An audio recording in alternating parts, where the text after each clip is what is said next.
Hello everyone, हमारे YouTube channel अध्ययन समय में आप सभी का स्वागत है। आई होप आप सभी अच्छे होंगे।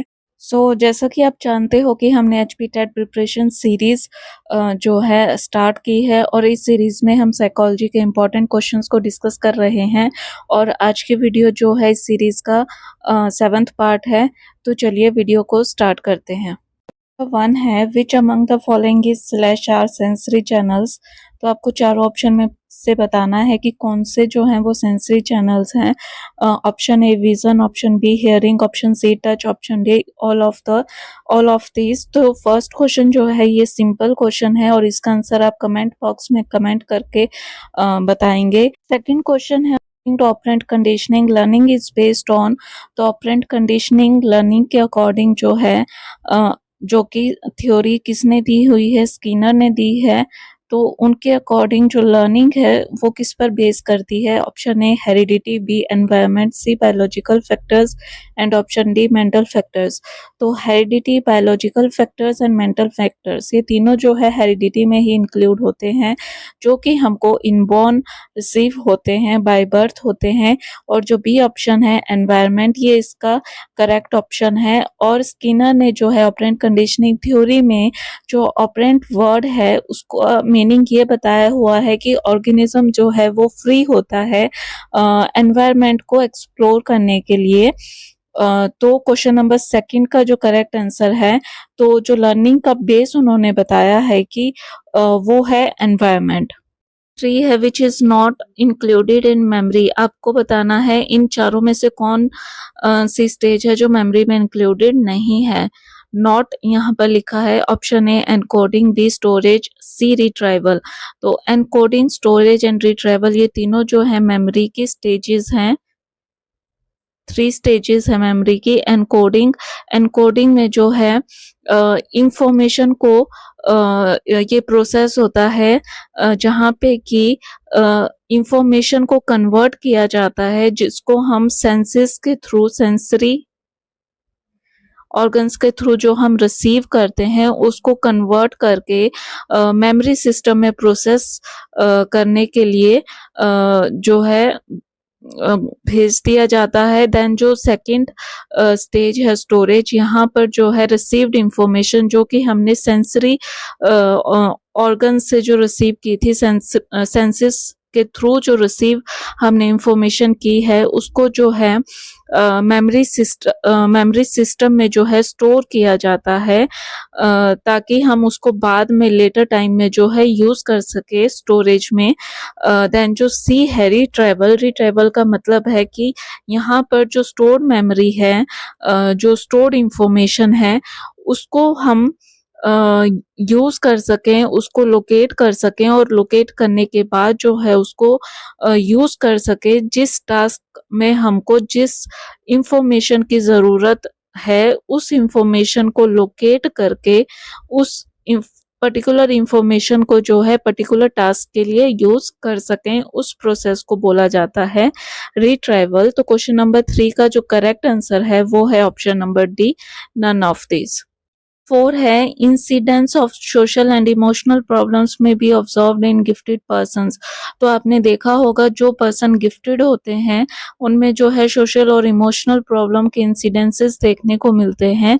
तो ये स्टेटमेंट ट्रू है या फॉल्स है, आपको ये बताना है। 4 ऑप्शंस आपको दिए हैं, true, false, can't say and D option none of this.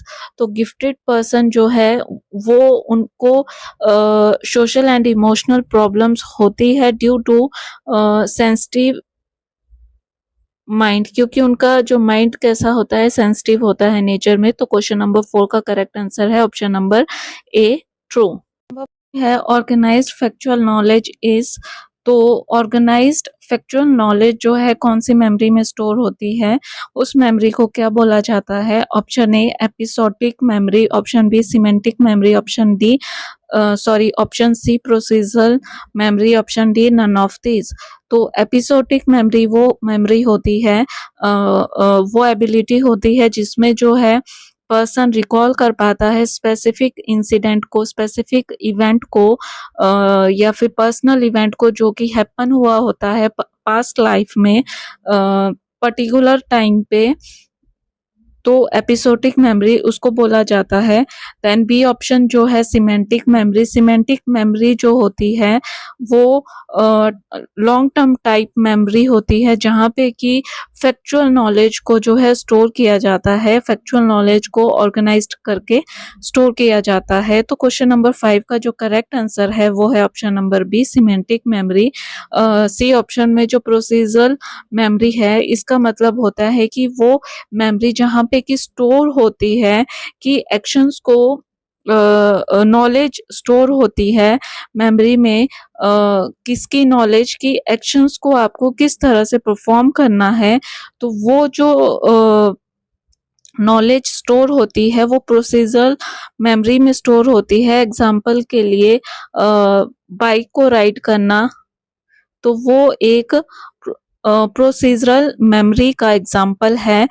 Riding, D option, none of these. तो क्वेश्चन नंबर 5 का करेक्ट आंसर है option number B, semantic memory, जहां पे कि फैक्चुअल नॉलेज और कॉन्सेप्ट्स की स्टोरेज होती है। Question number 6, from humanistic perspective people basically are. Humanistic perspective के अकॉर्डिंग पीपल को लोगों को कैसा बताया गया है? Option A good, bad, can't say, and option D none of this. तो क्वेश्चन नंबर 6 का करेक्ट आंसर है option number A, good. Humanistic perspective के अकॉर्डिंग जो है लोगों को गुड बताया गया है। क्वेश्चन नंबर 7 है, memory system with large capacity is.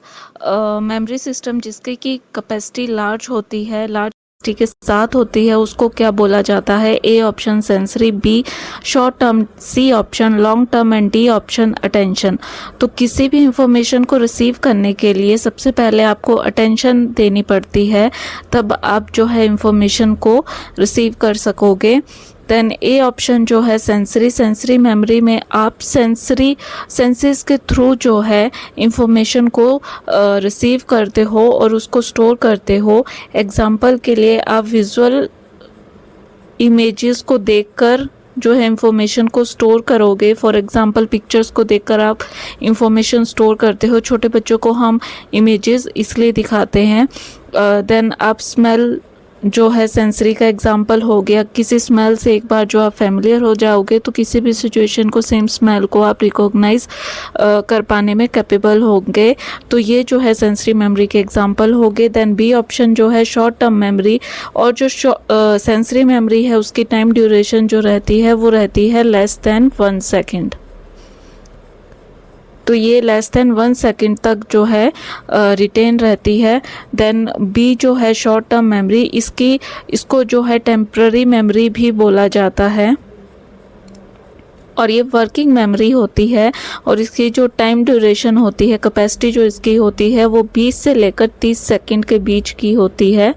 Then option number सी जो है लॉन्ग टर्म मेमोरी, इसको परमानेंट मेमोरी भी बोला जाता है, और इसकी जो कैपेसिटी होती है वो फ्यू मंथ्स तक जो है इंफॉर्मेशन जो है मेमोरी सिस्टम में स्टोर रहती है।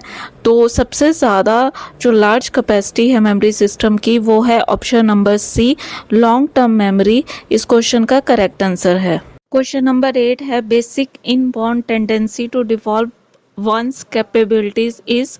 जो इनबॉर्न टेंडेंसी होती है जिसमें कि हम खुद की कैपेबिलिटीज को डिवॉल्व करते हैं, तो उसको, उस टेंडेंसी को क्या बोला जाता है? A option self esteem, B option self monitoring, C option self actualisation, and D option self control. तो सेल्फ एस्टीम हमने पिछली वीडियो में डिस्कस किया था। सेल्फ एस्टीम क्या होता है ये आप कमेंट बॉक्स में कमेंट करके बताएंगे। सेल्फ मॉनिटरिंग, खुद की गलतियों को, खुद के स्ट्रेंथ और वीकनेस को खुद एनालाइज करना, सेल्फ एनालाइज करना, वो सेल्फ मॉनिटरिंग हुआ। इनबॉर्न जो टेंडेंसी होती है खुद की कैपेबिलिटीज़ को डिवॉल्व करने की, वो है सेल्फ एक्चुअलाइजेशन, जिसमें कि पर्सन जो है ये इनेट होती है। सबसे पहले तो ये टेंडेंसी इनेट होती है, और पर्सन की ड्राइव होती है कि वो खुद के पोटेंशियल को जो है फुल यूज़ कर सके, फुल पोटेंशियल तक रीच कर सके, और अपना जो है बेस्ट वर्जन बनने की कोशिश करता है। तो क्वेश्चन नंबर 8 का करेक्ट आंसर है option number C, self actualisation.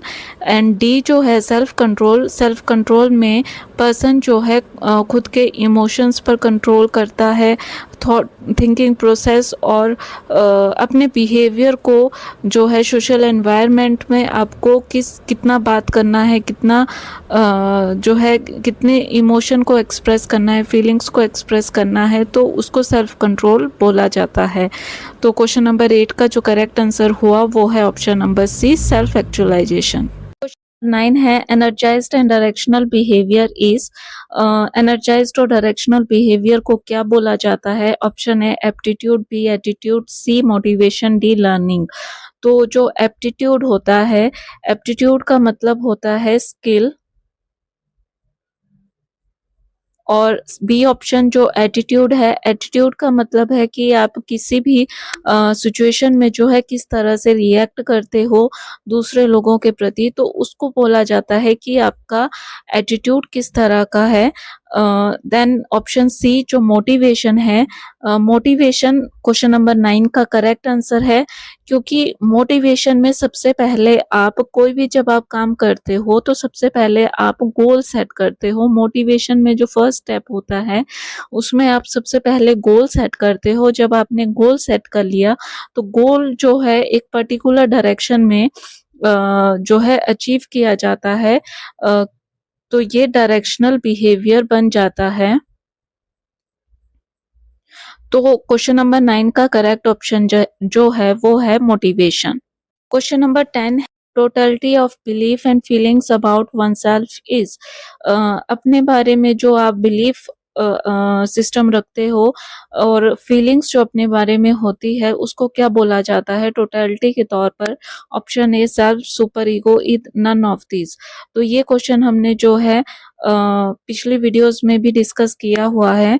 तो इसका जो करेक्ट आंसर है वो है ऑप्शन नंबर ए, सेल्फ। अपने लिए जो फीलिंग्स, थॉट्स होते हैं, जो बिलीव्स होते हैं, उनको बोला जाता है सेल्फ कॉन्सेप्ट। तो आई होप आपको वीडियो जो है इंफॉर्मेटिव लगे और आपके एग्जाम के लिए हेल्पफुल हो। चैनल को प्लीज सपोर्ट करें और फीडबैक अपना ज़रूर कमेंट बॉक्स में कमेंट करके बताएं। Thank you so much for watching the video. Channel को सपोर्ट करने के लिए चैनल को लाइक करें, कमेंट करें, शेयर करें, सब्सक्राइब करें एंड बेल आइकन पर ज़रूर क्लिक करें।